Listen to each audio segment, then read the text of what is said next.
I came home an hour early, and Megan wasn't alone. There was a man in the living room. Not a coworker. Not a neighbor. Not a plumber. He was holding her wrist. Not tightly. Not violently. Just enough to make it clear this wasn't the first time. And probably wouldn't be the last. Megan didn't panic. She didn't rush to explain.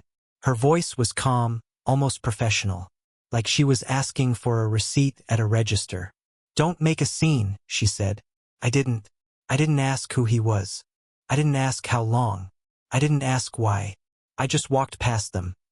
Past the sofa I built from a flat box in the summer of 2013. The wall I repainted in a color Megan picked and then hated. The thermostat I installed because she said the old one made the hallway feel sad. I passed by the broken frame from our trip to Savannah. The one Ellie knocked over during a tantrum and never picked up. I stepped over the same creaky board I meant to replace last fall. No one said a word. I entered the bedroom, opened the closet, and pulled down the fireproof lockbox. Inside, my passport, a hard drive, a folder labeled important. The laptop followed. A few papers. A USB I'd meant to destroy but hadn't. I unplugged my charger. Didn't bother folding the cable. She still hadn't followed. An hour later, while I sat in the car 2 blocks away, idling under a dead street lamp, she got the first notification. Rent declined. Because the lease was in my name. The account too. The auto payments, the deposits, the buffer that kept the lights on and the wine flowing and the fridge stocked with lactose-free yogurt. Ellie never touched mine. She liked to call it our home. Numbers don't lie. They just disappear. My name is Brian West. I'm 54. I lived in Jacksonville, Florida. I work in tech support for an airline. Calm voice, clear tone, answering calls from strangers in the middle of flight cancellations and weather delays. I solve problems. I explain things. I stay patient. I married Megan 15 years ago. She was 36. Sharp eyes, soft voice. She laughed at the right times, never left dishes in the sink. Her touch made me forget how tired I was. She came with a child. Ellie, 13. Bright, opinionated, allergic to everything. She liked blue eyeliner and cold pizza. She slammed doors even when she wasn't angry. At the time, Megan called her a handful. I thought it was code for hurting. I tried not to push. I was never her father. I didn't try to be. I didn't sit her down for talks. I didn't correct her slang or scold her for staying out too late. I showed up. I kept the fridge full. I paid for ballet, guitar, SAT prep. I waited outside school dances in a car I paid off in full.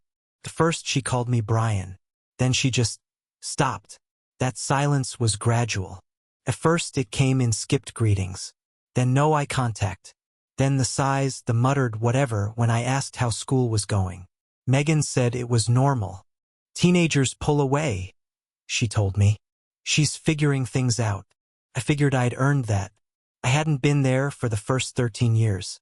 I hadn't rocked her to sleep. Hadn't stood in the delivery room or chosen the name. I knew the rules. Step back. Be quiet. Don't expect too much. Still, it wore me down. That silence. That deliberate erasure. Especially when I was paying for everything she didn't thank me for. The braces. The root canal. The summer camp that refunded half the deposit when she bailed after 3 days. The college visits. The third phone she dropped in a year. When she turned 16, she got a used car. From me. No thank you. Not even a smile. Just a glance toward Megan and a question about insurance. They say love is patient. Maybe. But silence isn't. Silence has teeth. The cracks started there. Or maybe earlier.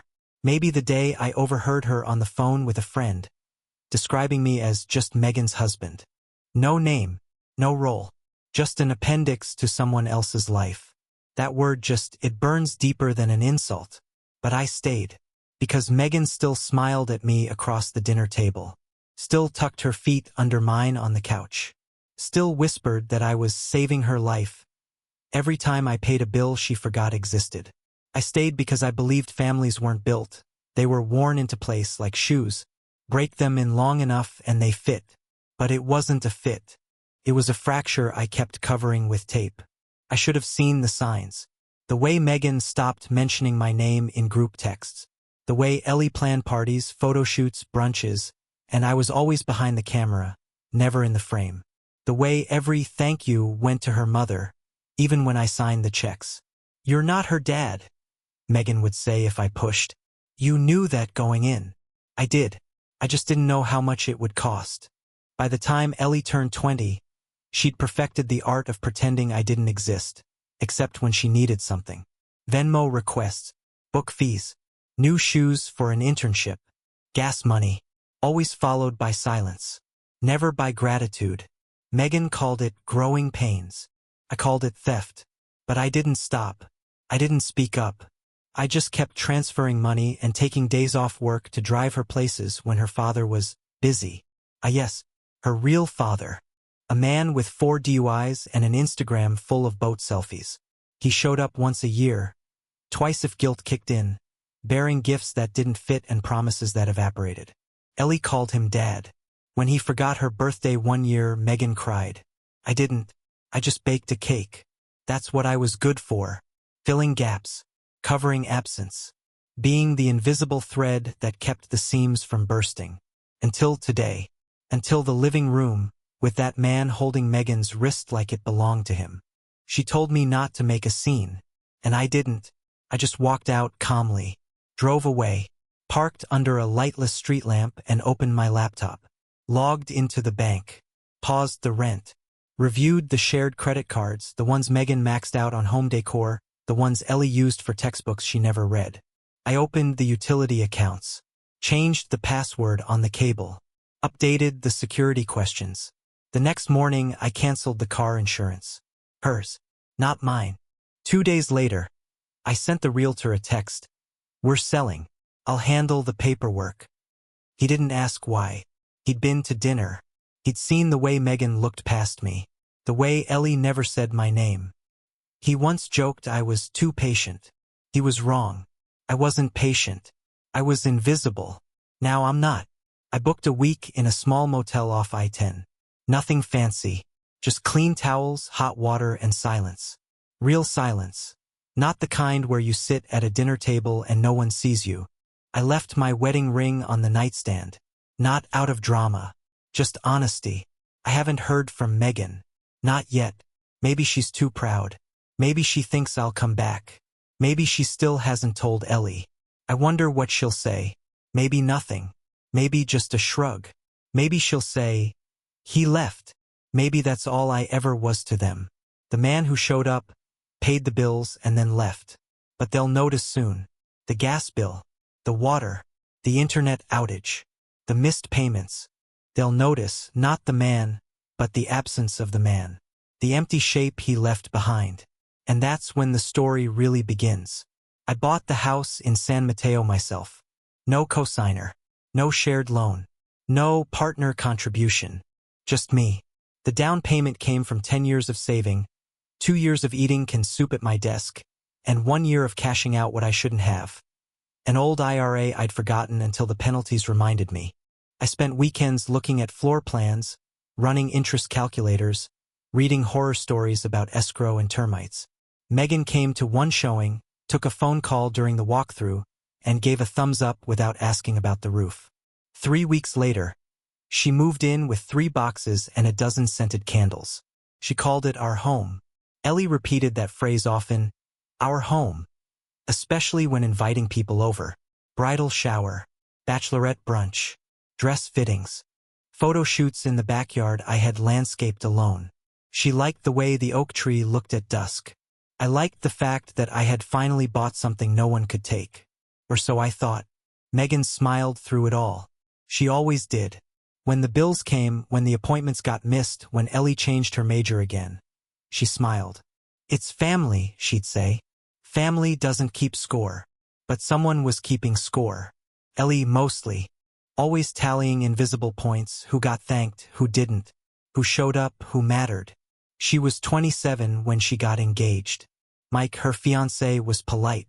Too polite. The kind of man who called me sir, and said things like, great steaks tonight, Brian, even when Megan had cooked them. He was afraid of me not because I was cruel, but because I wasn't. I was quiet. reliable, not like the fathers he'd seen on television or in her old photos.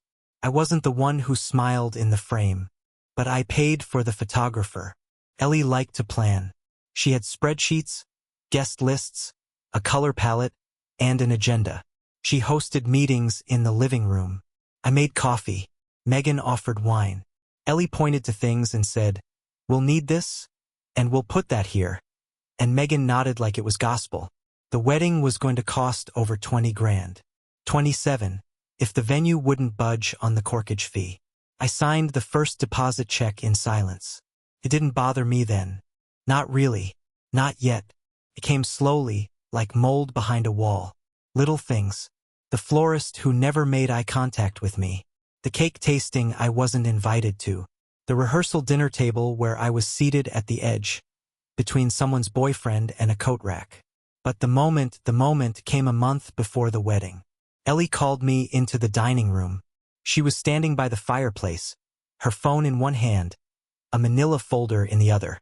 Megan stood beside her, arms crossed, a glass of wine sweating in her palm. "I need to ask you something," Ellie said. She always started that way, a soft tone, like she was about to offer me a choice. But it wasn't a choice. She took a breath, opened the folder, and pulled out an itinerary. "We've been reviewing the ceremony flow, and we'd like you not to attend the wedding. Not stand aside. Not stay out of photos. Not attend. So guests won't be confused," she added. "With the seating arrangements and, Dad being there. Dad." Not me. I looked at Megan. She didn't speak. She didn't object. She didn't even blink. Just took another sip of wine. That silence, that heavy, permission-granting silence, it was louder than anything Ellie had said. And so I left. Not loudly. Not with slammed doors or shredded checks. Just with clarity. That night, I moved the remainder of my savings into a private account. The next morning, I called the realtor who had once told me, "It's a seller's market, Brian. You ever want out, let me know." I let him know. I canceled the automatic payments, insurance, utilities, garbage, HOA fees. I called the venue and had my name removed from the contract. Quietly, efficiently, legally. Then I began to disappear. I still came home every night, slept in the same bed, cooked the same breakfast. But I spoke less, moved quieter, looked at Megan with eyes that didn't reach her. She noticed, I'm sure, but she never asked. She was always better at noticing nothing. I opened a new credit card under a new name, rented a P.O. box, gathered my tax returns, made a folder labeled Exit. It sat beside her scented candles on the coffee table. She never asked about it. Ellie texted me 3 days later. "You're ruining my wedding." No greeting, no punctuation, just that. I didn't reply. The house hit the market the next week. Photos went up. Megan saw the sign in the yard before I got home. She didn't mention it. She just stood at the sink longer than usual, washing a glass that was already clean. Ellie called Megan. I heard the conversation through the bedroom door. "He can't do this." Pause. "He won't really sell it." Pause. "Well, make him stop." Megan said nothing.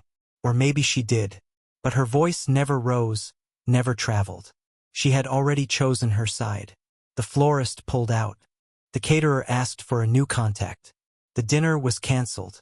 The venue sent a final reminder that the next installment was due. They waited. Nothing came. The landlord called not for me, for Megan. The temporary lease they signed on a second venue required her signature. Mine was gone. What was theirs turned into no one's. The wedding was delayed, then postponed, then quietly uninvited. Ellie posted on social media. "Sometimes you have to protect your peace. Boundaries are everything." The caption was beneath a photo of her and Mike on a pier, gazing off into a sunset I never saw. #healing, #self-love, #cut toxicity. I unfollowed her. Megan stopped texting altogether. The last message I received was a forwarded receipt for a cake deposit I never approved. I moved into a small one-bedroom on the edge of town. Rent paid in full, month to month. No shared Wi-Fi, no chore wheel. Just me, a mattress, a coffee maker, and a mailbox with my name on it. Just mine. The neighbors didn't ask questions. One of them, an older man with a limp and a tomato garden, handed me a beer one evening and said, "People saw what you did. Late, but they saw." I didn't answer. I just nodded. Some things don't need applause. They just need to be done. A month later, I drove past the old house. The sign had a red tag. Sold. Ellie's car wasn't in the driveway. Neither was Megan's. I kept driving. Respect doesn't shout. It doesn't plead, or beg, or chase. It leaves. It empties its drawer. It deletes the shared calendar. It changes the locks. And when the calls come, when the silence finally burns, it doesn't answer. Because some things you can only hear in the aftermath. I left a black binder on the kitchen counter. No password. No lock. Just a cheap Staples binder with a sticky tab labeled Ellie. It sat there for 3 days before Megan touched it. I know because I had set the camera, a small security cam above the microwave, the one I installed when the neighbor's son started snooping around. She passed it 4 times. Coffee. Wine. Wiping the counter with that damp gray cloth she never rinsed properly. She avoided it like it might burn her hands. But on the 4th day, she opened it. Inside were receipts. Pages of them. Grocery bills from the early years, school supplies, birthday decorations, Target runs that totaled hundreds. Pediatricians, dentists, orthodontists. Pay stubs with annotated notes. Ellie's field trip to Washington, her college textbooks, the apartment deposit I co-signed on and never got back. Page after page, proof. Next came the tuition records, bank transfers, wire confirmations, private payments when scholarships didn't cover enough. Every "don't worry about it" that I paid for quietly, noted and dated in neat black ink. Then the wedding invoices, venue, photographer, cake, all marked with a red stamp, voided. And on the last page, a letter. "Ellie, you asked me not to come to your wedding, so I won't. You said it was about clarity. This is mine. Here's what disappears with me. No anger, just facts. I hope your wedding is beautiful. I won't be there to see it." It wasn't written in bitterness, just truth. She had drawn the line. I respected it. Boundaries, after all, she taught me that word. That night, Mike called. I almost didn't answer, but something in me wanted to hear what his voice would sound like now, when the ground finally gave way. "Brian," he said. His voice was high, not panicked, just startled, like a man walking into a room he thought was full of furniture and finding it gutted. I said nothing. He cleared his throat. "Did you know about this? About all this?" I let the silence hang. He waited. Then, I asked Ellie about the binder. She said she didn't know. Still I said nothing. "Look," he said finally. "I didn't know either. About everything you covered." She never said. That was the point. She never said. Because saying would have required acknowledgement. And acknowledgement would have meant I mattered. And I didn't. Not until the bills came due. I ended the call without another word. The next morning, the wedding was listed as postponed. The website went down. The florist updated their availability. I checked out of curiosity, not spite. There's something oddly satisfying about watching dominoes fall. Not because you pushed them, but because gravity always wins. Ellie posted on social media later that week. A beige story slide with black text. "Sometimes growth means letting go of toxic patterns, even if they look like family."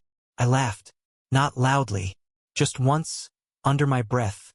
Like a man reading an obituary for someone who never knew his name. Megan stopped texting after that. I got the occasional forwarded message. Reminders for property taxes. Junk mail she hadn't unsubscribed from. Spam offers still linked to my email. Nothing personal. Nothing real. But she hadn't blocked me. That I noticed. There's a difference between slamming a door and leaving it cracked. Just in case. I rented a smaller place near the outskirts of town. 1 bedroom, hardwood floors, a porch with chipped paint, a mailbox with my name printed in clean black letters. No one else's. The silence there was honest. No dinners without conversation. No footsteps overhead that never acknowledged mine. No cold shoulders at family events where I held the camera instead of being seen. No bills arriving without thanks. No apologies shaped like suggestions. People think peace is some loud realization, a breakthrough, a cry, a final fight. It's not. Peace is an empty living room at 7 p.m.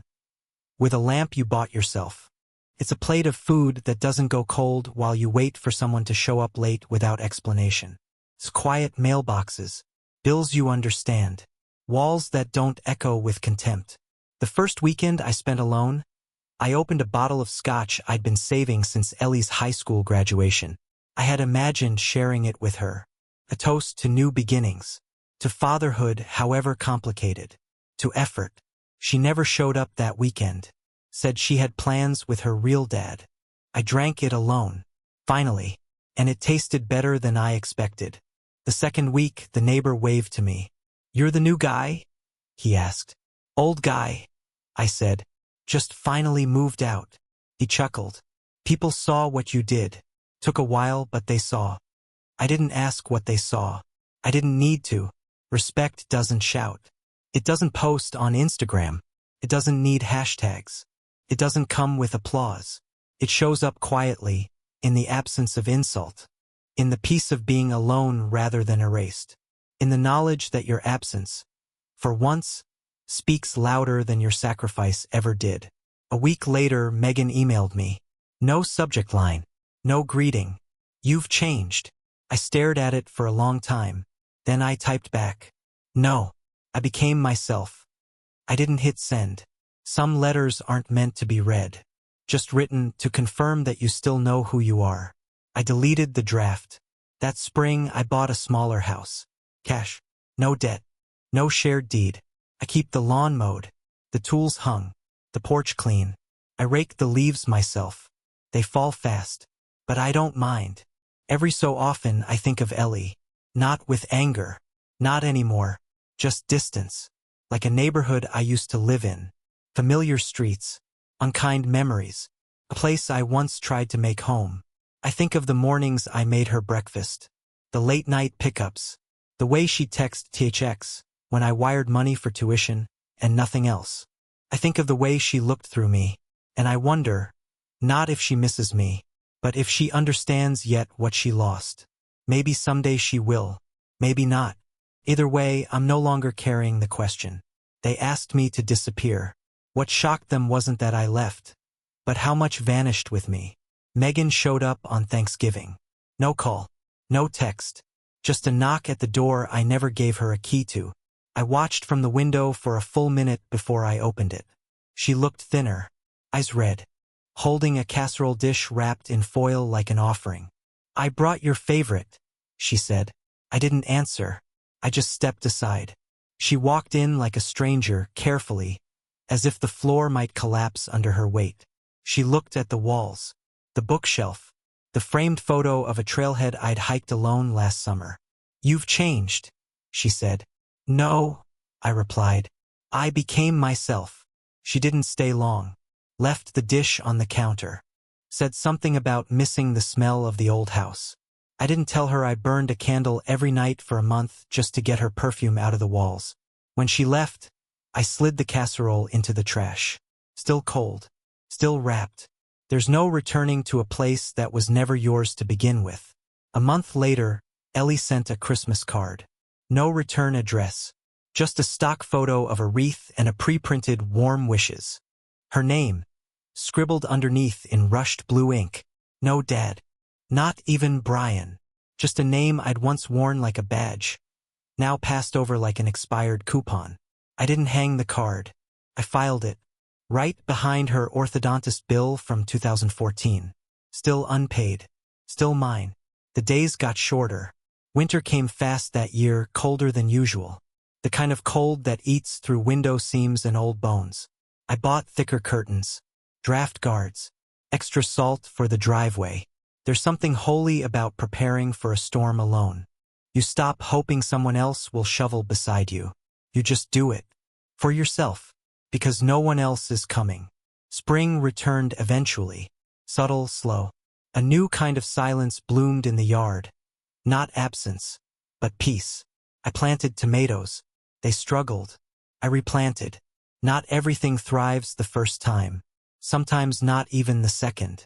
Some nights, I sit on the porch with a mug of tea. Nothing sweet in it. Just hot, bitter truth. I think of Ellie. Not with hatred. Not even grief. Just the dull ache of distance. Like a limb that never healed right. A name that feels foreign in my mouth now. A ghost I once fed and clothed and called my own. I wonder if she ever got married. If Mike stuck around. If she ever tells him about the man who bought her first car and got cut from the guest list. Does she lie? Or does she omit? The effect is the same. I've heard things. Small things. From people who don't know they're still connected to me. The wedding never happened. Mike moved away. Megan lives alone in a rental outside town. Ellie's back in school. Maybe nursing. Maybe graphic design. The stories shift like sand. But they all share one detail. No one mentions me. And yet, I'm everywhere in those stories. In the gaps. In the missed payments. In the jobs taken out of desperation. In the tired eyes. In the unspoken question. How did it get this hard? Because I left. And with me went the quiet net beneath their chaos. The tireless man behind the scenes. The bank account. The backup plan. The unpaid actor in their staged life. I was never the lead. I was the scaffolding. The crew. The one who cleaned up after the credits rolled. And then I stopped. And the collapse wasn't cinematic. It was quiet. Unceremonious. Just a slow descent into discomfort. One they never expected because they never believed I was holding anything up. I see that now. It was never about revenge. I don't wish them harm. I wish them truth. I hope Ellie learns to see the shape of sacrifice. I hope Megan tastes the emptiness of silence and recognizes it as her own reflection. But if they don't, that's fine too. I no longer need their reckoning to validate mine. There's a story people like to tell about fatherhood. That love is enough. That showing up is everything. That blood doesn't matter when effort does. And for years I believed it. Until I realized that effort without acknowledgement is servitude. And silence, when repeated long enough, becomes permission. Ellie told me once, when she was 17, that I had no idea how hard it was to grow up without a real dad. I nodded. She didn't see the irony. The man who said nothing while writing checks. The man who stood in the background of every family photo, then got cropped out when it was time to post. I think about that sometimes, the quiet edits. The photos where my hands are visible holding the camera. The gifts labeled from mom.